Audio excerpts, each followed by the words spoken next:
మిత్రులారా, ఈరోజు Congress party social media ఆధ్వర్యంలో మిత్రుడు మన్నే సతీష్, రామ్మోహన్ మీతో ఒక సమ్మేళనాన్ని ఏర్పాటు చేసి ఈ సమ్మేళనంలో Deccan Chronicle resident editor Sriram garu మిమ్మల్ని ఉత్తేజపరిచే విధంగా, మీ బాధ్యతను గుర్తు చేసే విధంగా 2 నిమిషాల్లో చాలా విషయాలు చెప్పిండు. ఈరోజు కంప్యూటర్ యుగం, మొబైల్ ఫోన్ల యుగం, సోషల్ మీడియా యుగం. ఎంత తక్కువ సమయంలో ఎంత పెద్ద అంశాన్ని మనం చెప్పగలమో అది ప్రజలకు చేరే విధానమే సోషల్ మీడియా. ఒకప్పుడు క్రికెట్లో టెస్ట్ మ్యాచ్ ఉండేది, 5 రోజులు ఆడుకునేటోళ్ళు. ఓ రోజు మొత్తం నిద్రపోయి మళ్ళీ లేచి చూసినా కూడా ఆడుతూనే ఉండేటోళ్ళు. అందుకే సాయంత్రం మ్యాచ్ అయిపోయిన తర్వాత ఉండే బ్యాట్స్మెన్ని నైట్ వాచ్మెన్ అనేటోళ్ళు, అంతేనా? అంటే రాత్రి అంతా కాపులా ఉండి మళ్ళీ నెక్స్ట్ డే 5 రోజులు ఆడాలి, 5 రోజులు చూడాలి అంటే కష్టమని దాన్ని 1 డే మ్యాచ్ కింద కన్వర్ట్ చేసి, టెస్ట్ మ్యాచ్లు ఉన్నప్పుడు సునీల్ గవాస్కర్ ఉండేటోడు, బాగా అందరికీ పాపులర్, అందరికి అభిమాన క్రికెట్ ప్లేయర్. 1 డే మ్యాచ్లు వచ్చిన తర్వాత సచిన్ టెండూల్కర్ వచ్చాడు. సో ప్రజలు ఇంకా మార్పు, ఇంకా ఉత్తేజం కావాలి అని 2020కి వచ్చిండ్రు. ఇప్పుడు విరాట్ కోహ్లీ, ధోని, ఇంకా చాలామంది, ఇంకా కొత్తగా చాలామంది, మన క్రికెట్ నేను తక్కువ చూస్తే క్రికెట్, మన గ్రౌండ్కి వెళ్తే కొత్త వాళ్ళు, మన వాళ్ళు కూడా మంచి ప్లేయర్స్ ఉన్నారు. అంబట్ రాయుడు నుంచి మొదలు పెడితే నితీష్ అని ఎవరు ఆడినట్టు ఉన్నాడు. నేను ఎందుకు ఈ విషయాలు ప్రస్తావిస్తున్నా అంటే, సునీల్ గవాస్కర్ మంచి క్రికెట్ ప్లేయరే, కానీ ఆట ఫార్మేట్ మారిపోయింది. ఇప్పుడు వచ్చి 2020లో సునీల్ గవాస్కర్ని ఆడమన్నా, సచిన్ టెండూల్కర్ని ఆడమన్నా కాస్త ఇబ్బందికరమైన పరిస్థితి. ఎందుకంటే వాళ్ళు ఒక పీరియడ్లో వాళ్ళ ఆట నైపుణ్యాన్ని ప్రదర్శించేవాళ్ళు. ఈరోజు ప్రతి బాల్ని hit out or get out అన్నట్టుగా క్రికెట్ మ్యాచ్, ఈరోజు ప్రతి బాల్ బౌండరీ దాటాల్సిందే. ఏ ఒక్క బాల్ బౌండరీ దాటకపోయినా ఆట గెలిపోవటంని డిసైడ్ చేస్తుంది. అట్లనే మీడియాలో న్యూస్ పేపర్ ఉండేది. మొదట్లో 24 గంటలకు ఒకసారి పేపర్ వచ్చేది, నెక్స్ట్ డే పొద్దున. రోజంతా జరిగిన వాటిని తీసుకొని రాత్రికి ప్రింట్ అయ్యి నెక్స్ట్ డే పొద్దున వచ్చేది. అంటే 24 గంటల తర్వాతనే వార్త మనం చదువుకునేటోళ్ళం. అది ఆలస్యం అవుతుందని ఇట్లాంటి కొంతమంది జర్నలిస్టులు న్యూస్ ఛానల్స్ తీసుకొచ్చారు. న్యూస్ ఛానల్స్ ప్రతి గంటకు ఒకసారి జరిగిన, మొదట్లో న్యూస్ ఛానల్ వచ్చినప్పుడు ఉదయం 7 గంటలకు, మధ్యాహ్నము 1 గంటకు, సాయంత్రం 7 గంటలకు ఉండేది. అంటే రోజుకు 3 సార్లు బులెటిన్ వచ్చేది. ఇది కూడా కష్టం అని చెప్పి 1 అవర్కి వచ్చేసింది. ప్రతి గంట 7 గంటలకు, 8 గంటలకు, 9 గంటలకు, 10 గంటలకు ఇట్లా వార్తలు చూపించే పరిస్థితి వచ్చింది. అయినా వార్తలు ఇంకా వేగంగా ప్రజలకు చేరడానికి ప్రతి నిమిషం కాదు, ప్రతి సెకండు ప్రపంచంలో ఏ మూలలో ఏ సంఘటన జరిగినా వార్తా రూపంలో బయటకు వస్తుంది. అదే social media. On the spot, even 1 second కూడా ల్యాప్స్ లేకుండా ఎక్కడికక్కడ ప్రజలకు తీసుకెళ్తున్న విధానమే ఈరోజు సోషల్ మీడియా. అంటే ఫార్మేట్ మారిపోయింది. క్రికెట్లో ఎట్లయితే ఆట గేమ్ రూల్ మారిపోయిందో, మీడియాలో, print media, electronic media, social మీడియాలో ఎట్లయితే ఫార్మేట్ మారిపోయిందో, ఈరోజు ఎట్లయితే 2020లో ప్రతి బాల్ను బౌండరీ దాటిచ్చే విధంగా పనిచేయాలనో, ఇవాళ సోషల్ మీడియాలో కూడా ఆ విధంగా ప్రతివాడు ప్రతి నిమిషం ప్రతి సెకండ్ అలర్ట్గా ఉండాలి. సమాచారాన్ని అందరికీ చేరవేసే విధానం వచ్చింది. దీన్ని మీరు గుర్తించిండ్రు, దీన్ని మీరు ఉపయోగించిండ్రు. దీనివల్ల మీరు ఫలితాన్ని కూడా డిసెంబర్ 3 నాడు మీరు అందరూ చూసారు. నాయకులు చాలామంది అనుకుంటారు మేము చాలా ఉపన్యాసాలు ఇచ్చినాం, చాలా ఊర్లు తిరిగినాం, మేము చాలా కష్టపడ్డాం కాబట్టి ప్రభుత్వం వచ్చింది అని. మీరు ఎన్ని ఉపన్యాసాలు ఇచ్చినా, మీరు ఎన్ని గంటల సేపు మాట్లాడినా, కోట్లాది ప్రజలకు చేరవేసిన మీరే అత్యంత కీలకమైన పాత్ర పోషించారు. నాయకులకు ప్రజలకు అనుసంధానకర్తలుగా మీరు వ్యవహరించారు. అంటే భగవంతుడికి భక్తుడికి అనుసంధానం అంబికా దర్బార్ బత్తి అని. సో నాయకులకు ప్రజలకు అనుసంధానకర్తలుగా సోషల్ మీడియా వారియర్స్ ఉండి ఈ ప్రభుత్వాన్ని తీసుకొచ్చిండ్రు. ఈ ప్రభుత్వాన్ని ఈ పార్టీని అధికారంలోకి తేవడం అనేది సెమీఫైనల్స్ మాత్రమే. ఫైనల్ గేమ్ ఇప్పుడు ఉన్నది. ఫైనల్స్ ఇప్పుడు ఆడుతున్న మోడీతో ఆడుతున్నది మనం ఫైనల్స్. సెమీఫైనల్స్లో కేసీఆర్ ఓడించినాం, అంటే బంగ్లాదేశ్ ఓడించినాం సెమీఫైనల్స్లో. ఇప్పుడు ఫైనల్స్లో పాకిస్తాన్తో కొట్లాడాలి మనం. తెలంగాణ రాష్ట్రంలో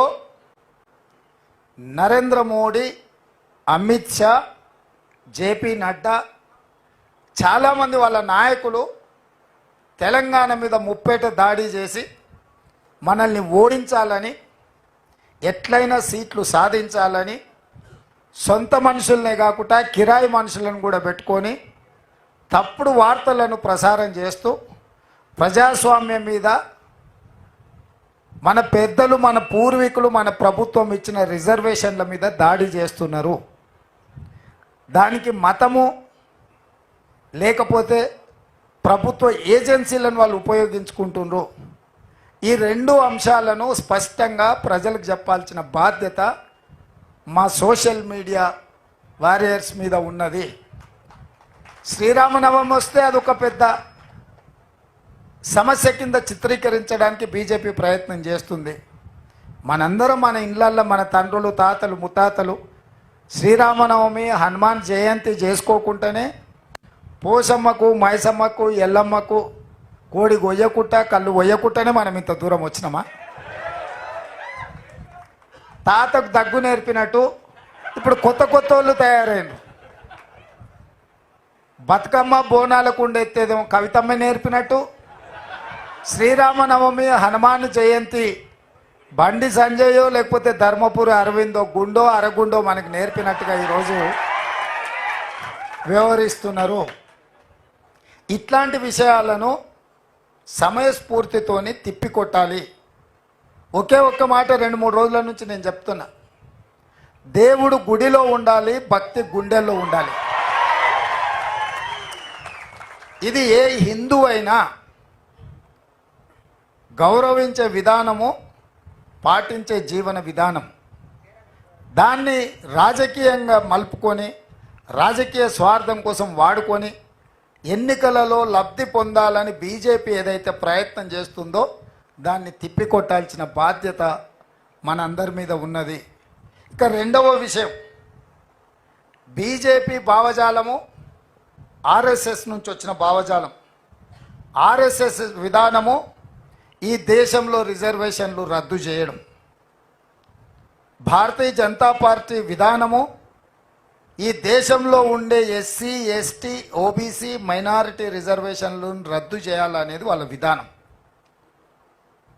ఆనాడు ఈస్ట్ ఇండియా కంపెనీ మొట్టమొదటి దేశంలోకి ప్రవేశించింది గుజరాత్ సూరత్ నుంచి. సముద్రం ఒడ్డున సంసారం మొదలుపెట్టి చిన్నగా చిన్నగా వస్తా పోతా ఈ దేశంలో ఉన్న పరిస్థితులు, మన మధ్యలో సఖ్యత లేని విషయాన్ని గుర్తించి మనకు పంచాయతీలు పెట్టి మన జుట్లే మనకు ముడేసి ఒకటొకటిగా సంస్థలను ఆక్రమించుకుంటూ బ్రిటిషర్స్ ఈ దేశాన్ని మొత్తం ఆక్రమించుకున్నారు.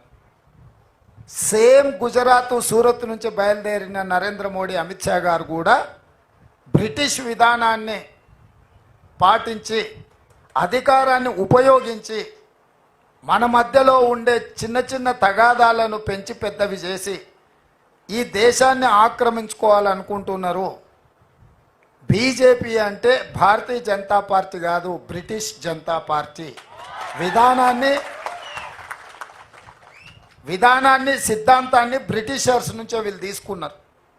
అందుకే ఈరోజు వాళ్ళు ఈ రిజర్వేషన్, బ్రిటిషర్స్ ఉన్నప్పుడు కూడా రిజర్వేషన్ లేదు, వాళ్ళ ఆధిపత్యం ఉండేది. వాళ్ళ ఆధిపత్యం కింద వాళ్ళకు అనుకూలంగా పనిచేసిన వాళ్ళకు నజరానాలు ఇచ్చేటోళ్ళు, వాళ్ళను వ్యతిరేకించిన, వాళ్ళని ప్రశ్నించిన, వాళ్ళని శిక్షించేవాళ్ళు. ఇంతకుముందు అందుకే శ్రీరామ్ గారు అడిగినారు, 1920లో ఒకవేళ మీరు పుట్టినుంటే దేశ స్వతంత్రం కోసం కొట్లాడేటోళ్ళ, గాంధీజీతో కలిసి, సుభాష్ చంద్రబోస్తో కలిసి, వల్లభాయ్ పటేల్, జవహర్లాల్ నెహ్రూతో కలిసి దేశ స్వతంత్రం కోసం కొట్లాడేటోళ్ళ అని మీరందరూ ధైర్యంగా కొట్లాడే వాళ్ళము అన్నారు. మరి బ్రిటిష్ వాళ్ళతోనే కొట్లాడిన మీకు బీజేపీ ఒక లెక్కన అని వారు ఒక సూటిగా మీకు చెప్పారు. ఇవాళ నేను కూడా మీకు ఇచ్చే సూచన ఒకటే మిత్రులారా, ఇవాళ మన రాష్ట్రం మీద దాడి జరుగుతుంది, మీరు కష్టపడి తెచ్చిన ప్రభుత్వాన్ని కూల్చాలని కుట్రలు జరుగుతున్నాయి. బీజేపీడు బీఆర్ఎస్ వాడు ఎట్లా తయారైందంటే, ఈయన పోతే చాలు ఎవడున్నా సరే ఆయన కాడికి వచ్చాడు. ఎందుకంటే మనం ఉన్నంతసేపు ఆయన ఆటలు సాగవు, ఆయన కథలు చెల్లవు.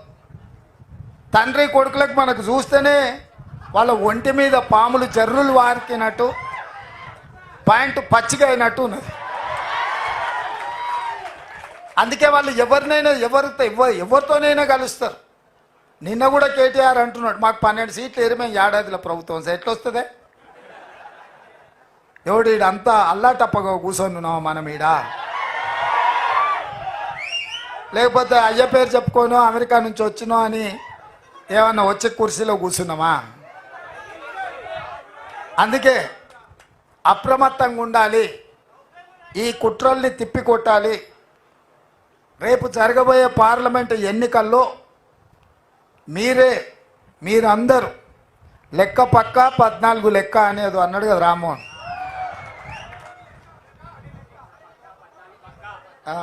ఏంది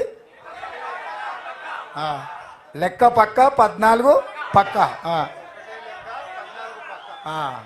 లేదు రామ్మోహన్ ఇంకా కరెక్ట్ చెప్తా, ఒకటే లెక్క 14 పక్క అని.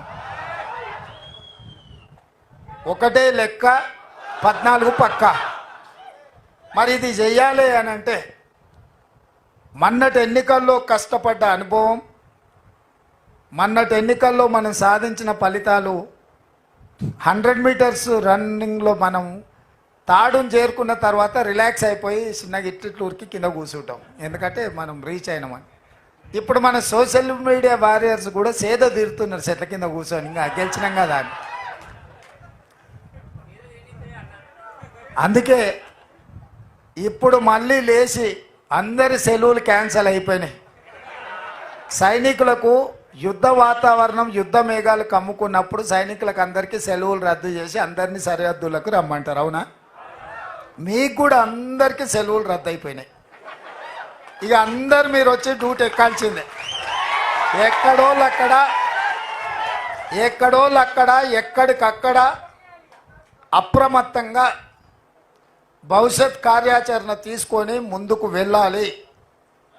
ఈ ఎన్నికలు అత్యంత కీలకము. ఈ ఎన్నికల 14 సీట్లు నెగ్గడంతో రాహుల్ గాంధీ ప్రధానమంత్రి కావడమో, కాంగ్రెస్ అధికారంలోకి రావడమో కాదు.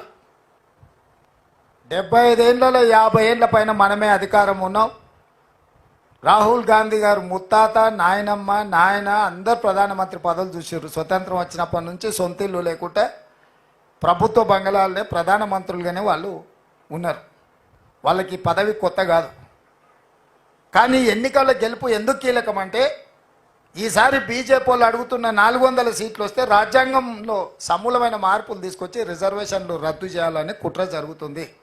వాళ్ళు గతంలో 3 తలాక్ కావచ్చు, సిటిజన్ అమెండ్మెంట్ యాక్ట్ కావచ్చు, యూనిఫామ్ సివిల్ కోడ్ కావచ్చు, 370 ఆర్టికల్ కావచ్చు, నోట్ల రద్దు కావచ్చు, జిఎస్టీ కావచ్చు, రైతు వ్యతిరేక నల్ల చట్టాలు కావచ్చు, ఇట్లా ప్రతిదీ ప్రతిపక్షాలన్నీ వ్యతిరేకిస్తున్నా సింపుల్ మెజారిటీతోని పాస్ చేయొచ్చు. కాబట్టి వాటి అన్నిటిని పాస్ చేసుకొని చట్టాలను అన్నిటిని కూడా వాళ్ళు ఇష్టారాజ్యంగా మార్పులు చేశారు. ఇప్పుడు రాజ్యాంగ సవరణ రిజర్వేషన్లు తీసేయాలి అని అంటే 2/3 మెజారిటీ కావాలి. 2/3 మెజారిటీ అంటే దగ్గర దగ్గర 400 అనుకోండిగా. అందుకే ఇవాళ 400 సీట్లు అడుగుతున్నారు. ఇస్ బార్ 400 పార్ అని ఎందుకంటారంటే వాళ్ళు రాజ్యాంగాన్ని సమూలమైన మార్పులు చేసి టోటల్గా ఎస్సీ ఎస్టీ ఓబీసీ రిజర్వేషన్లు రద్దు చేయాలని కంకణం కట్టుకున్నారు. ఇవాళ మన పూర్వీకులు మనకి ఇచ్చిన రిజర్వేషన్తో ఎస్సీ ఎస్టీ ఓబీసీలలో ఐఏఎస్లు ఐపీఎస్లు ఐఎఫ్ఎస్లే కాదు, డాక్టర్లు, లాయర్లు, ఇంజనీర్లు, సైంటిస్టులుగా మారి ఈ దేశ సంపదను పెంపొందించడంలో క్రియాశీలక పాత్ర పోషించారు. ఇలా కార్పొరేట్ కంపెనీల కుట్రలో భాగంగా రిజర్వేషన్లు రద్దు చేస్తే పబ్లిక్ సెక్టర్ యూనిట్స్ అంటే రైల్వేస్ కావచ్చు, ఎయిర్లైన్స్ కావచ్చు, ఎల్ఐసి కావచ్చు, బిహెచ్ఎల్ కావచ్చు, ఐడిపిఎల్ కావచ్చు, లేకపోతే ఆర్డినెన్స్ కావచ్చు, డిఫెన్స్ ఫ్యాక్టరీలు కావచ్చు, ఈసీఐఎల్ కావచ్చు, ఈ సంస్థలన్నిటిని కూడా అదానీ అంబానీలకు పల్లి బఠానీల కింద అమ్మాలనే పెద్ద కుట్ర జరుగుతుంది. ఇప్పటికే చాలా వరకు అమ్మేసిండు. 60 లక్షల కోట్ల ఆస్తులను 6 లక్షల కోట్ల రూపాయలకు అమ్మేసిండు నరేంద్ర మోడీ 10 ఏళ్ల ప్రధానమంత్రి అయిన తర్వాత.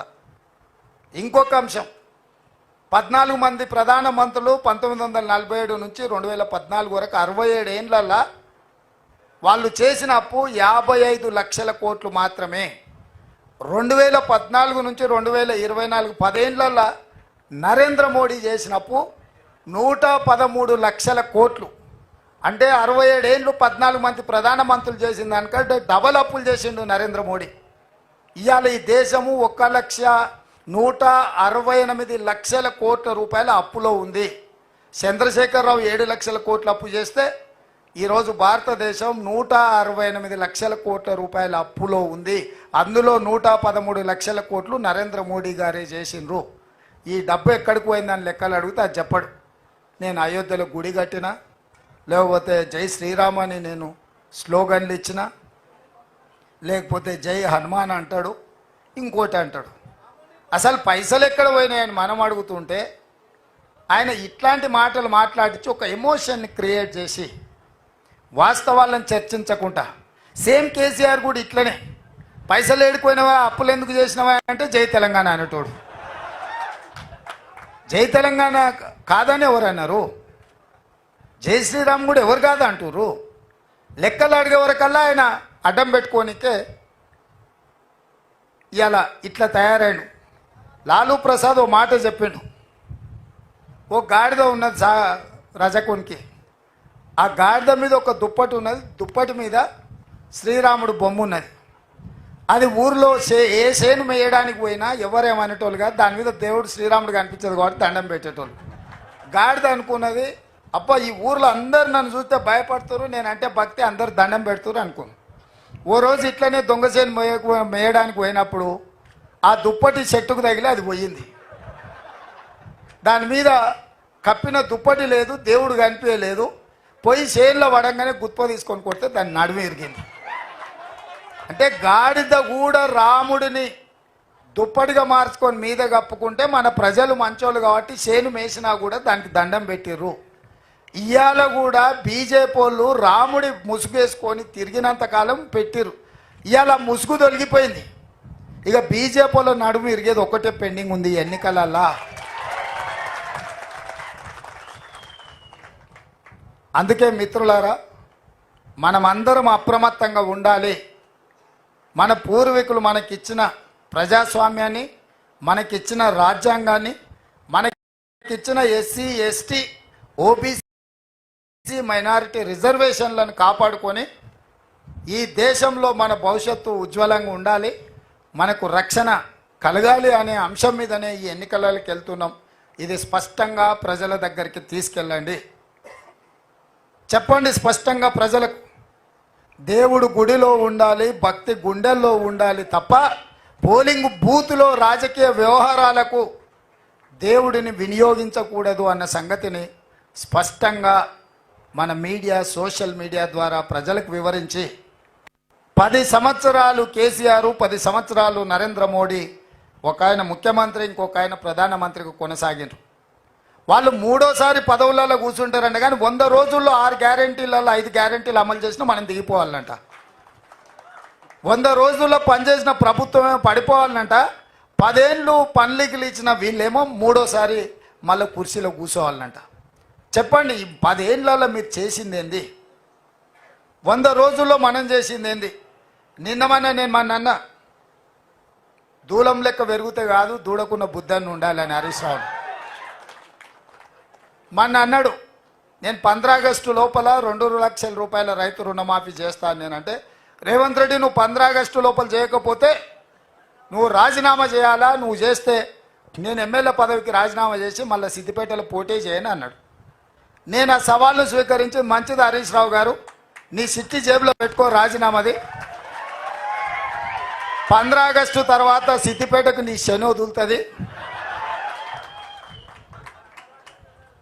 చింతమాడికలో పోయి చింతచెట్టు కింద వండుకో అని చెప్పిన. ఇవాళ ఏమంటుండే, అమరవీరుల స్తూపం దగ్గరకు పోయి దాన్ని కూడా ఆయనకి ఎప్పుడు మోసం చేయాలనిపిస్తే ఆ మోసానికి ముసుగు అమరవీరుల స్తూపం, దాన్ని వెనకాల దాచుకొని అబద్ధాలు చెప్తాడు. ఇన్ని రోజులు ఎప్పుడైనా అమరవీరుల స్తూపం కాడిపోయిందా? ఇవాళ పోయి చెప్తున్నాడు ఈ రైతు రుణమాఫీ కాదు ఇంకేంటి ఒక కండిషన్లు చెప్పి ఇవన్నీ చేసి ఇంత పెద్ద లేఖ రాసుకొచ్చింది. రాజీనామా లేఖ అట్లా ఉండదు. నాకు ఎవరో చూపించారు, మొత్తం సీసపద్యం రాసిండు అందులో, వాళ్ళ మామ చెప్పిందంతా.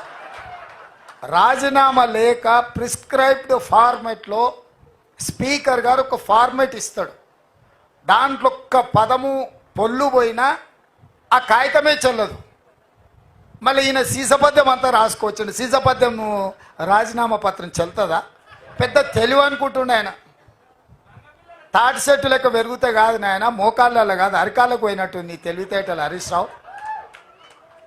ఇప్పుడు కూడా నేను చెప్తున్నా హరీష్ రావు, నీ సవాల్ను స్పష్టంగా మేము స్వీకరిస్తున్నాం. 15 ఆగస్టు లోపల 2 లక్షల రూపాయల రుణమాఫీ చేస్తా, నీ రాజీనామా రెడీగా పెట్టుకో. రైతులకు రుణమాఫీ చేయకపోతే మాకెందుకు అధికారం? ఈ రైతులకు రుణమాఫీ చేయకపోతే ఆ రైతులు ఎవరు? మావోలే కదా, మా కుటుంబాలే కదా, మా పరివారమే కదా. వాళ్ళ కోసము అయితే 30,000 40,000 కోట్లు అవుతుంది. కానీ ఏమవుతుంది? నువ్వు కాళేశ్వరం దోసుకున్న 1,00,000 కోట్ల కంటే ఎక్కువనా? హైదరాబాద్ చుట్టూతో నువ్వు ఆక్రమించుకున్న వేలాది ఎకరాల కంటే ఎక్కువనా? ఇక సరే, అంత దూరం ఎందుకులే. కానీ మీ దోపిడీ మీలాగా దోపిడీ చేయకుండా ఒక్క సంవత్సరం నేను కడుపు కట్టుకుంటున్నానంటే ఆ 40,000 కోట్ల రూపాయలు బ్యాంకులకు ఎడవసేత్తో చెల్లిస్తాను నేను. అందుకే మీకు అందరికీ మీ ద్వారా తెలంగాణ ప్రజలకు తెలవాలి, 15 ఆగస్టు లోపల 2 లక్షల రైతుల రుణమాఫీ చేసే బాధ్యత మన ప్రభుత్వాన్ని స్పష్టంగా ప్రజలకు చెప్పండి. రెండవది, బీజేపీ గెలిస్తే ఎస్సీ ఎస్టీ ఓబీసీ మైనారిటీ రిజర్వేషన్లు రద్దు అవుతాయి. రిజర్వేషన్లు ఉండాలి అంటే కాంగ్రెస్ గెలవాలి, రిజర్వేషన్లు రద్దు కావాలి అంటే బీజేపీకి ఓటు వేయాలనేది, ఈ 2 విషయాలను ప్రజలకు వివరిస్తే మీరు చెప్పిన 14 కాదు 15 సీట్లు కూడా తెలంగాణలో గెలుస్తాయని నాకు సంపూర్ణమైన విశ్వాసం ఉంది. చివరగా ఇప్పుడు కూడా అడావిడిగా కలుసుకుంటున్నాం. మే 16 నాడు మీ అందరితోని ఒక మంచి ఫంక్షన్ హాల్లో కూర్చొని భోజనం చేసి ప్రతి ఒక్కరితోని సోషల్ మీడియా కోఆర్డినేటర్లు అందరితోని ఒక్కొక్కరితోని సింగిల్గా ఫోటో దిగుతా. 16 మే.